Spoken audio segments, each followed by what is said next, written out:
Merci, messieurs, mesdames, bienvenue sur Web Télévision. Ici au plateau, nous sommes avec monsieur Djamal Ouseni Djamael. Il est candidat député national pour la ville de Goma.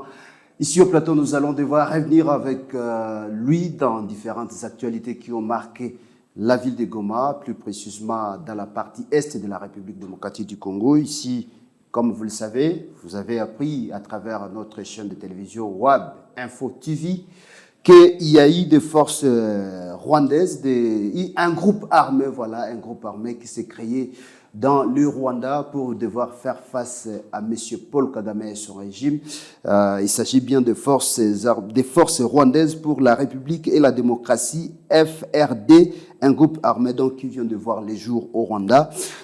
C'est dans un communiqué qui a été signé le 10 novembre 2023 par le colonel Musoni Epimake, voilà qui est le porte-parole donc de ces groupes armés. Nous allons devoir revenir sur ce sujet, mais également ici, au plateau, nous allons devoir tourner sur la question du budget colossal de messieurs Moïse Katumbi, qui est candidat président de la République, lui qui a promis devoir mettre en place un projet budgétaire de 140 milliards de dollars une fois élu président de la République. Moïse Katumbi est capable à tout. C'est quelqu'un qui a beaucoup de biceps en termes de fortune. Nous allons devoir revenir sur cette actualité, mais également nous allons revenir sur cette opération Springbok, une opération qui a été lancée entre la MONUSCO d'une part et les forces armées de la République démocratique du Congo. Cette opération est très critiquée par les jeunes militants des mouvements citoyens, entre autres Lucha et Filimbi. Cette opération qui a été décriée aussi par la société civile comme quoi les forces des Nations Unies seraient de mèche avec celle de l'EAC pour permettre aux rebelles du M23 de faire tomber la ville de Goma.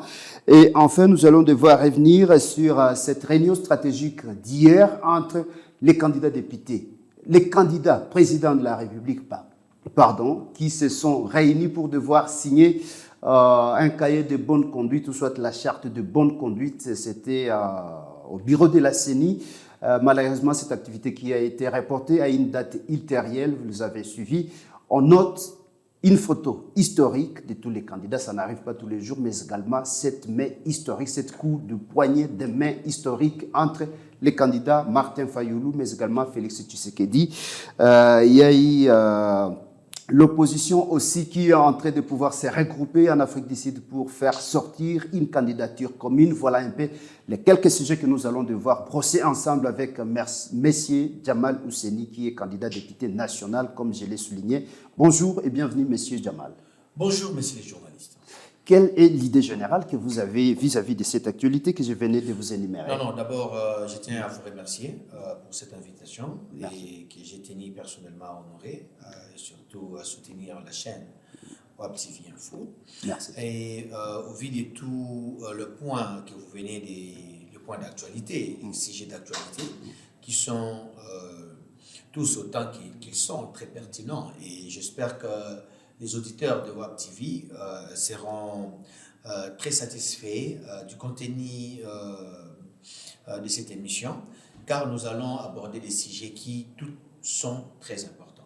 Alors, pour moi, d'entrée des jeux, je dirais que la RDC est en train de prendre un nouveau tournant de son histoire, et nous espérons que ce sera toute la nation, parce que ne l'oublions pas, nous allons bientôt amorcer la 4e législature. Ouais. Donc, ce qui témoigne d'un engagement très fort de la part de la nation, de l'État congolais dans le processus démocratique. Et nous sentons aujourd'hui la ferveur du peuple qui est en train de devenir de plus en plus exigeant vis-à-vis de ses dirigeants.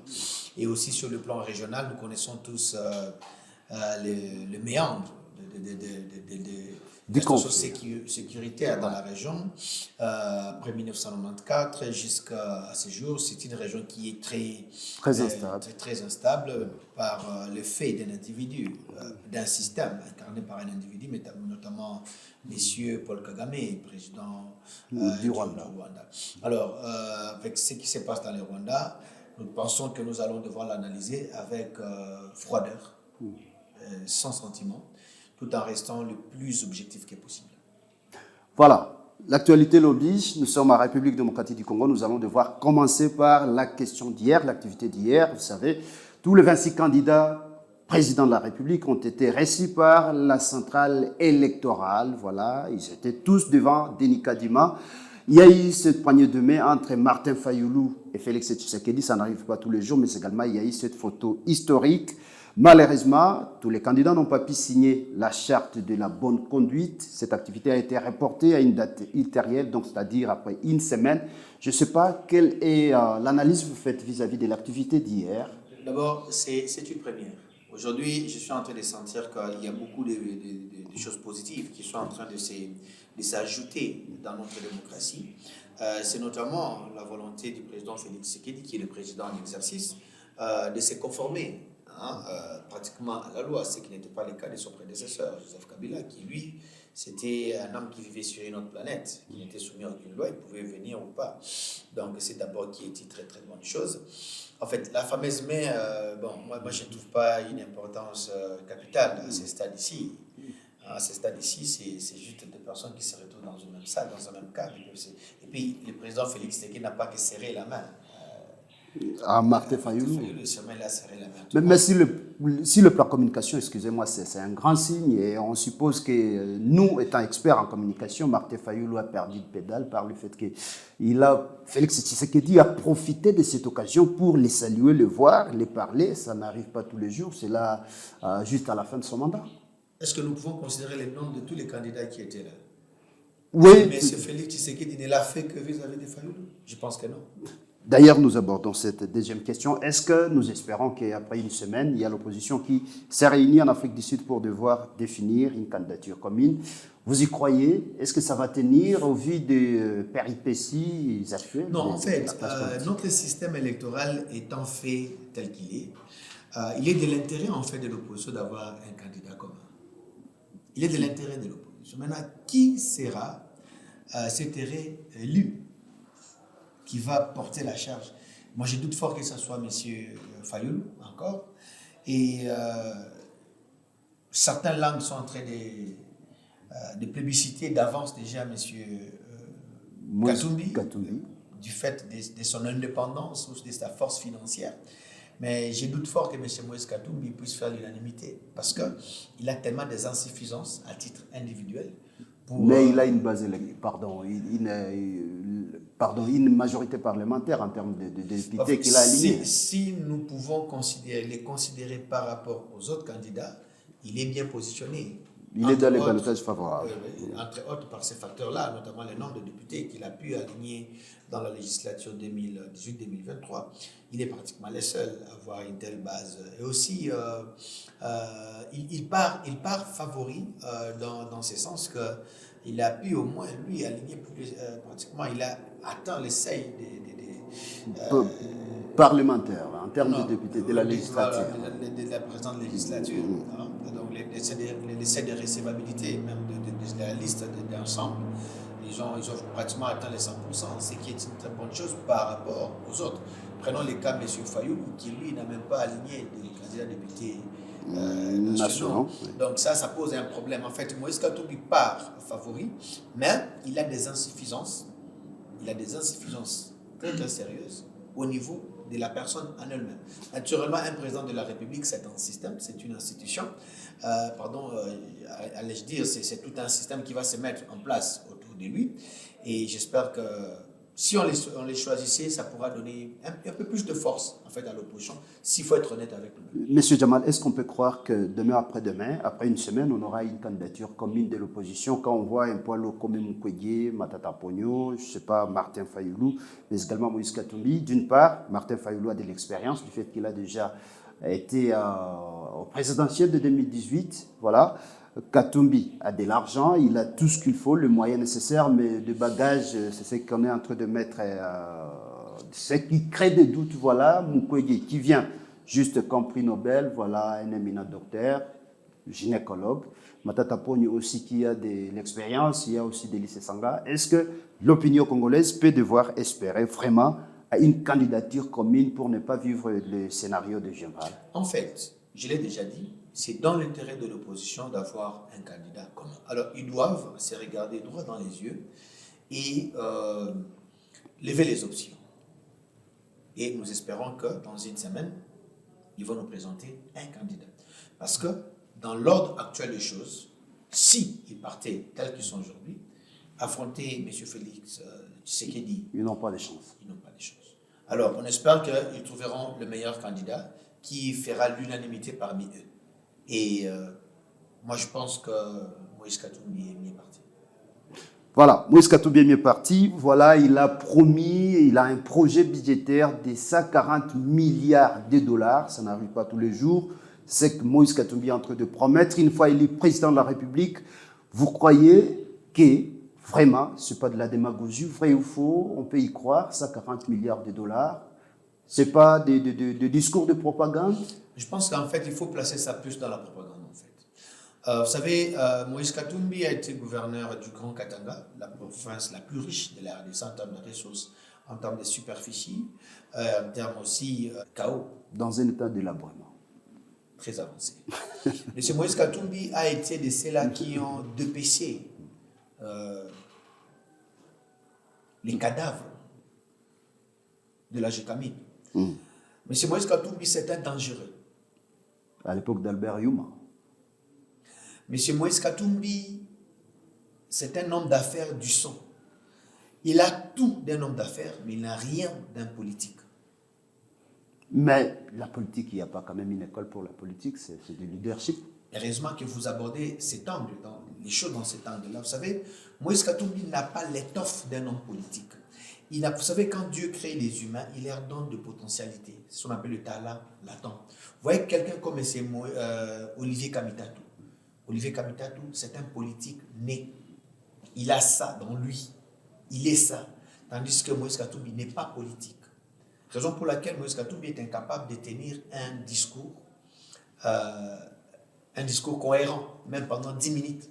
Vous voyez? Je ne m'attaque pas à lui à titre individuel, mais je vois, j'analyse le fait. Vous voyez? Et confier l'avenir de notre peuple, de notre nation, entre les mains de quelqu'un comme Moïse Katumbi, c'est comme si vous prenez un éléphant et que vous le mettez dans un champ de canne à sucre. Alors, ne revenez pas demain demander où sont partis vos cannes à sucre, parce que vous n'allez plus retrouver ça. Un budget de ça, c'est 140 milliards. Ce n'est pas réaliste, parce qu'à ce jour, nous voulons bien, ça serait l'idéal. Mais nous pouvons y arriver, c'est question de volonté. Nous pouvons y arriver, mais le travail qui doit être fait est tellement colossal, mais je ne vois pas Moïse Katumbi y arriver. Si, dans 5 ans, il peut mobiliser un tel budget, ça veut dire que la RDC pourra peut-être perdre, avec toutes les combines qu'il mettra autour de ce plan de financement de l'État congolais, qui va nous perdre en fait ces montants x 10. C'est dire pour moi combien je trouve redoutable Moïse Katumbi pour dépecer le pays. Et moi, je dis que ça, il peut le garder à lui, ce n'est qu'un projet, il peut le garder à lui. Mais les Congolais aujourd'hui, dans leur grande majorité, ne peuvent pas jeter les dévolus sur Sié Katumbi pour diriger la RDC. Lui-même, déjà, c'est un risque financier pour notre pays. Donc, si l'opposition congolaise... Vous savez une chose, je vais vous dire. Ouais. M. Moïse Katumbi, durant le temps qu'il a été gouverneur du Katanga, oui. Il a en fait été le produit des médias. Ce sont les médias qui ont bâti cette légende Katumbi. Qui ont fait de lui. Qui l'ont auréolé. Vous voyez? Et ça, c'est très, très dangereux. Parce que dans le fait, Moïse Katumbi a ruiné beaucoup d'entrepreneurs au Katanga. Tout celui qui était concurrent par rapport à ses intérêts économiques et financiers, il était voué à disparaître du marché. Alors imaginez aujourd'hui en RDC, quelqu'un comme Moïse Katumbi président, je pense qu'on va les retrouver aussi en train de vendre de braise. Parce que déjà au Katanga, ils vendaient même de braise. Donc si l'opposition congolaise... En Swahili, on dit « Moutou Achaki ». Ouake. Ah. Donc, moi, je vais voir Moïse Katumbi, président de la RDC, parce que ça sera sonner les glas de notre structure économique, de notre économie, et on va se retrouver avec une situation telle que on serait en train de voir certains individus. Moi, je prends un peu les cas de Dan Gettler, l'Israélien. qui est ami. Il y avait en fait un trio. Il y avait Dan Gettler, il y avait Joseph Kabila, et il y avait Moïse Katumbi. C'est un réseau, en fait. C'était un réseau. Ce triangle de la mort là, a pris un étau l'économie du pays. Vous connaissez comment on appelait ça, Panama Papers. Oui, Panama Papers. Lisez ça, vous allez comprendre qui sont ces gens. On ne peut pas confier la RDC entre les mains de Moïse Katumbi. Voilà. C'est un risque important pour notre État. Donc, si l'opposition parvenait à se mettre d'accord autour de la candidature de Moïse Katumbi, ce sera un échec selon vous. Et c'est ce qui nous amène directement à la situation sécuritaire dans la partie est de la RDC, où le M23 continue toujours à massacrer des populations. Cette rébellion, soutenue par les Rwandais, continue à parler d'elle sur terrain. Il y a les Nations Unies, c'est-à-dire la MONUSCO, qui s'est décidée de mettre en place une opération dénommée Springbok. C'est là en collaboration avec les FARDC. Mais malheureusement, comme je vous l'ai dit tantôt, cette opération est très décriée, ou soit cette opération inquiète plus les jeunes membres militants des mouvements citoyens, entre autres la Lucha Filimbi, comme quoi la MONUSCO était en train de vouloir mettre en place un plan pouvant permettre à ce que la ville de Goma puisse tomber entre les mains des rebelles. Et ces mouvements, donc des jeunes, ces mouvements citoyens, donc vont loin, pour accuser même la force de l'EAC de pouvoir travailler de mèche avec les rebelles. Et comme quoi cette force, soit ces deux forces, sont en train de préparer pour que la ville de Goma puisse tomber entre les mains des rebelles. Je ne sais pas quelle analyse que vous faites vis-à-vis des... L'opération Springbok, c'est une arnaque. Comment ça? J'explique. Nous sommes à la fin de l'année. L'avenir financier de la MONUSCO était déjà assombri. Donc la MONUSCO ne pouvait plus recevoir du financement compte tenu de tout ce qui s'était passé. Toute la contestation populaire contre la MONUSCO. Alors il fallait trouver un stratagème pour que les conseils de sécurité puissent voter un budget. Mais pour voter un budget, il faut qu'il y ait une nécessité. Et la nécessité, c'est bien trouvé, c'est l'opération Springbok. Aujourd'hui, sans crainte d'être contredit par qui que ce soit, qui connaissent la réalité de ce qui se passe au front, les M23 est en sérieuse difficulté. Aujourd'hui... Mais ils continuent de conquérir certains... Non, il faut relativiser ça. Il faut relativiser ça. Ils peuvent faire 5 mètres après avoir perdu peut-être tout un bataillon. Je vous donne un élément. De Bunagana jusqu'à Mouchake, à vol d'oiseau, c'est 80 km. De Bunagana jusqu'à Mouchake, à vol d'oiseau, c'est 80 km. Bunagana, c'est la frontière ougando-congolaise. Jusqu'à Mouchake. À vol d'oiseau, c'est 80 km. Alors, lorsque nous prenons une opération qui est en train de pratiquement faire plus d'une année aujourd'hui, vous avez juste conquis 80 km, c'est un échec. Et c'est une force, en fait, où c'est une zone dans laquelle, en fait, le Rwanda est en train de déverser ses élites, les élites de ses forces armées, et ils sont en train d'être décimés par la force de frappe de VDP, les volontaires pour la défense de la patrie, que nous appelons Mazalène. Dans le court terme, le Rwanda va se retrouver sans hommes expérimentés pour affronter, pour même sa sécurité. Pour tout stratège, il voit que les M23, le projet M23, est en train de précipiter la ruine du Rwanda. Parce que ils vont se rendre compte qu'ils n'ont plus d'hommes. Aujourd'hui, nous avons des informations qu'ils ont fait venir certains de leurs contingents qui étaient prépositionnés au Mozambique. Ouais. Il y a même des sites soudanais qui sont accusés par la société civile du Nord Kivu d'être aux côtés du M23. Parce qu'ils sont à court d'hommes. Donc c'est un échec. Et la ville de Goma, même ça, qu'elle ne tombera jamais, compte tenu du dispositif militaire qu'il y a autour. Même si le Rwanda et l'Ouganda peuvent officiellement, je dis bien officiellement, ils ne peuvent pas dépasser les dispositifs sécuritaires. En fait, la MONUSCO a utilisé encore, comme c'est toujours le cas, une communication qui a été amplifiée pour créer la psychose au sein de la population et faire penser que la ville de Goma est en danger. Rien. J'ai dit encore bien, les dispositifs sécuritaires autour de la ville de Goma qui encadrent toute cette zone, qui encadrent la zone dans laquelle se retrouve l'M23. L'M23 ne peut pas passer. On a dit la ville de Goma et la cité de Saké. Je vous l'ai dit. Ils ne peuvent pas. Et ils sont en train d'être décimés. Il faut faire très très attention avec toute communication qui vient de la MONUSCO. Alors, je reviens sur la question de l'opération Springbok. Je l'ai dit que c'est une arnaque qui ne sert qu'à stimuler les conseils de sécurité d'allouer un budget pour la MONUSCO. Qui, rappelons-le, le président Félix Tshisekedi leur a donné jusqu'au 31 décembre 2023 pour que nous ne voyions plus un seul personnel militaire.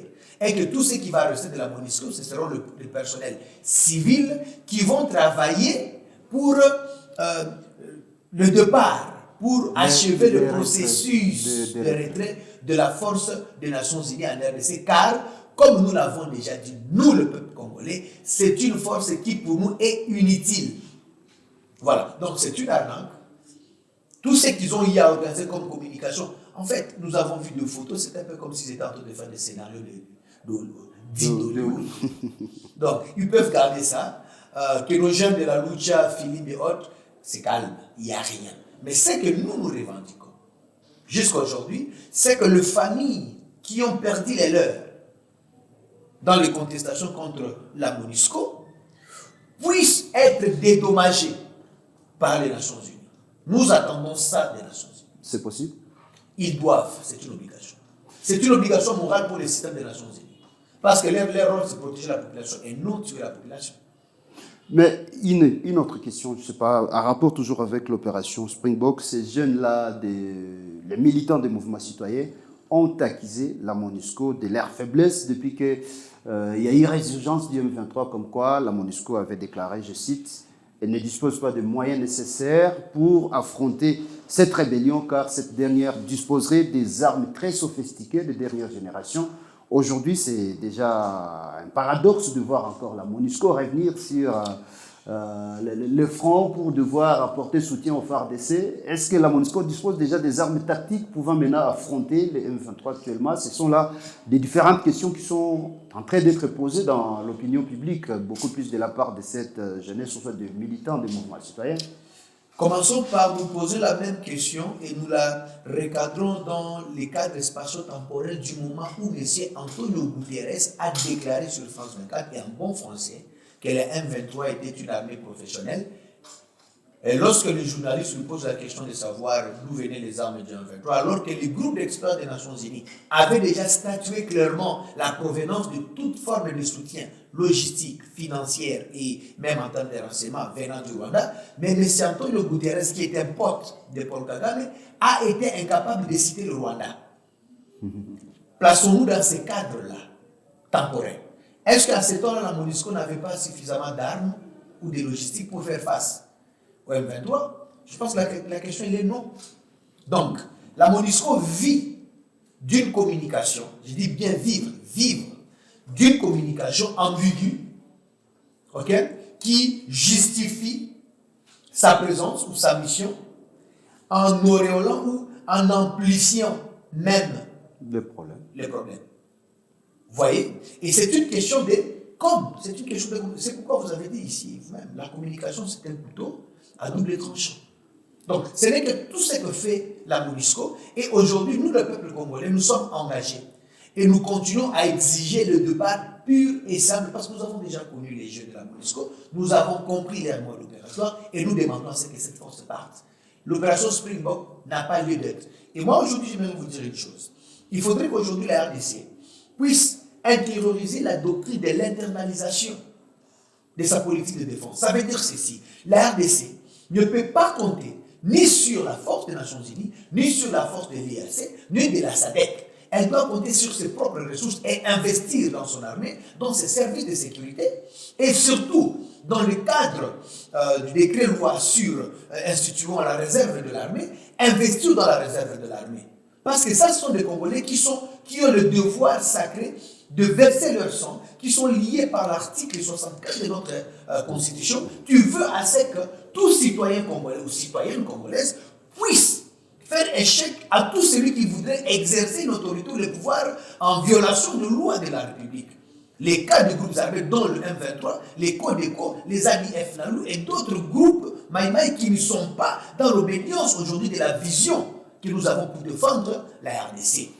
Que diriez-vous par rapport à cette question de la MONUSCO? Il y a des ces gens-là qui pensent que c'était une stratégie ou soit une manœuvre pour la MONUSCO de pouvoir susciter une sorte de confiance vis-à-vis de la population congolaise en fait de retarder les retraites. Non, la confiance, elle est déjà. Vous savez, la confiance, c'est comme l'œuf. Une fois que vous l'avez déjà cuit, quoi que vous fassiez, il n'y a aucune formule chimique qui peut faire revenir l'œuf dans son état naturel initial. Donc ça, c'est fini. Pour nous, la population, le peuple congolais, la MONUSCO n'a qu'une seule orientation, c'est out.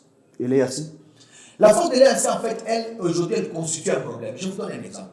Le M23 bombarde les camps burundais, du contingent burundais, soi-disant, à Kichanga, soi-disant, qui travaille avec, qui l'appuie. À Kiloli, oui. À Kiloli, pardon. Kichanga. Et soi-disant qu'ils sont en train d'appuyer les FARDC. Ça, c'est le M23 qui bombarde. Et il y a eu mort.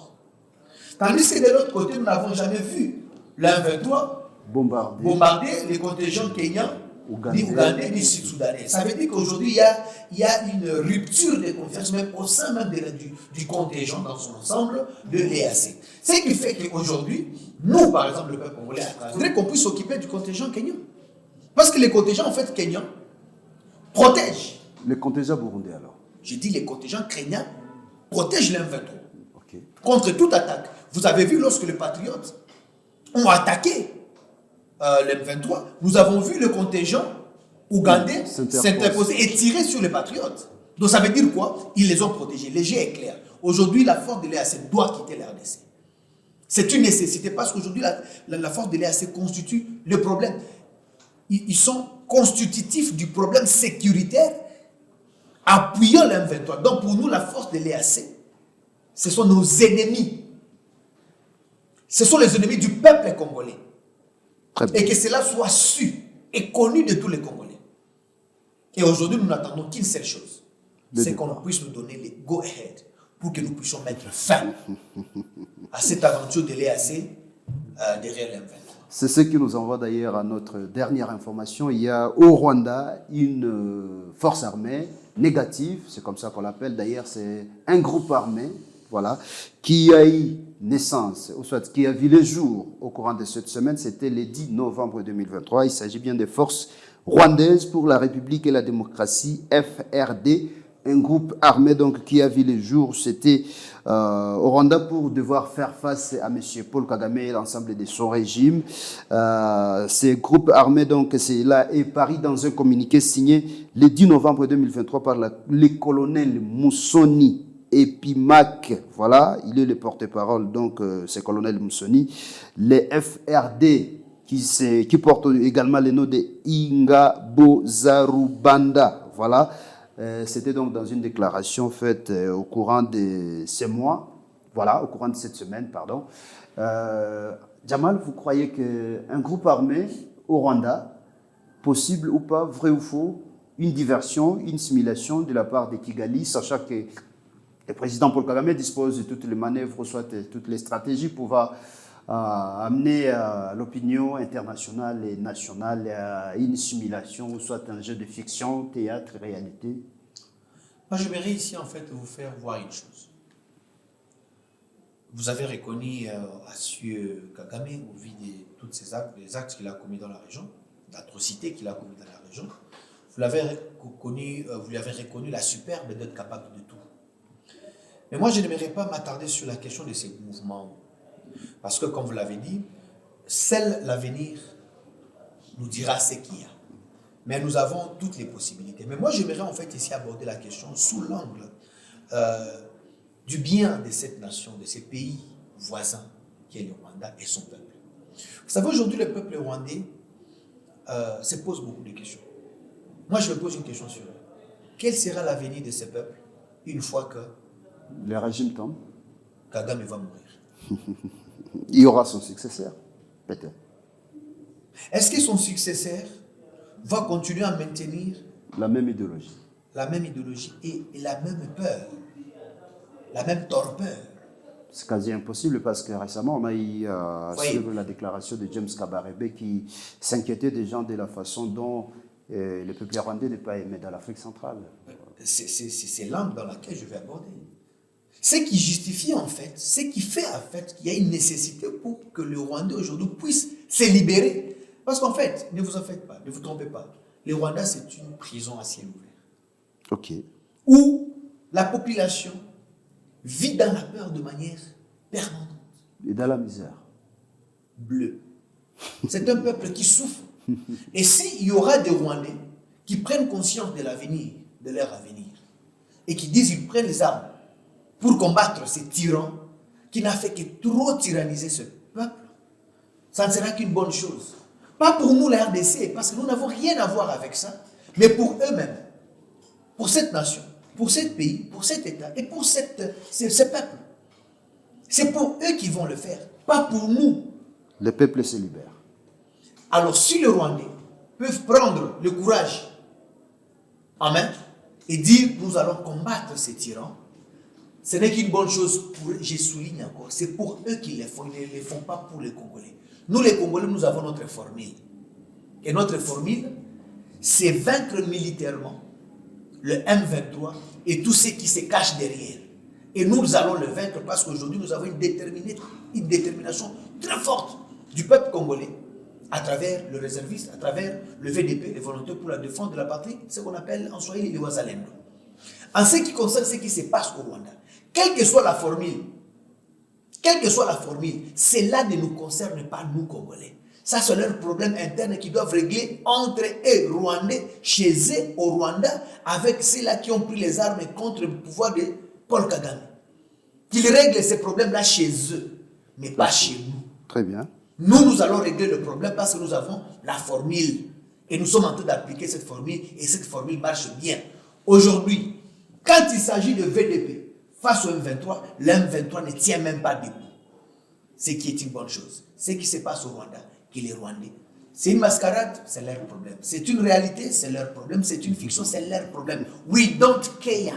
Je pense que je suis très clair avec ça. Qu'ils règlent ces problèmes-là chez eux. Facile. Et si ces gens-là sont vrais et qu'ils sont réels, qu'ils fassent leur boulot. Parce que cet homme-là et son régime et les systèmes qu'il a mis en place détruisent le peuple rwandais et la nation rwandaise. Voilà. En tout cas, nous sommes très ravis. Nous croyons que c'est ce qui constitue directement votre point de chute, votre conclusion. Tous les peuples rwandais doivent se prendre en charge. Leurs problèmes sont les leurs, ça ne nous engage à rien, nous Congolais, c'est ce que nous venons de retenir. Nous disons merci infiniment de vos analyses qui sont rationnelles. Je rappelle à tous les téléspectateurs de WAB Info TV que nous avons réussi l'honneur de recevoir M. Jamal Ousseini Jamael, qui est candidat député national pour la ville de Goma. Il est le numéro 263, c'est comme ça? Oui. En tout cas, bien de bonnes choses pour vous. Le dimanche, il y a la campagne électorale qui s'annonce. Vous êtes déjà prêts? Une parenthèse. Trop. Un petit message à vos électeurs. Alors, je voudrais d'abord ici remercier notre population, notre peuple, particulièrement la population de la ville de Goma, qui jusque-là a fait sienne la campagne Zéro élu réélu. D'accord. Et qui s'est engagé dans une voie de sanctions contre ceux-là qui ont trahi leurs attentes. C'est une très très bonne chose. Aujourd'hui aussi, nous sentons cette ferveur de la population qui veut donner la chance à une nouvelle élite politique, à une nouvelle classe politique plus consciente et plus dévouée pour la cause du pays. Et ça, c'est un message que je profite en fait pour lancer à notre population et confirmer que nous avons compris en fait son message et nous sommes engagés dans cette voie-là. Et j'espère surtout que au moment opportun, le peuple va faire un choix rationnel. Un choix raisonné, un choix rationnel. C'est ce que nous maintenons de vous. Bien de bonnes choses pour vous, monsieur Jamal. Et bien de bonnes choses à tous les peuples congolais, mais également à tous les abonnés de WAB Info TV. Et ceux-là qui sont nouveaux, qui sont en train de nous suivre, nous leur prions de s'abonner, de partager demain le plus que possible nos vidéos. Merci et à la prochaine. Merci. Bye bye.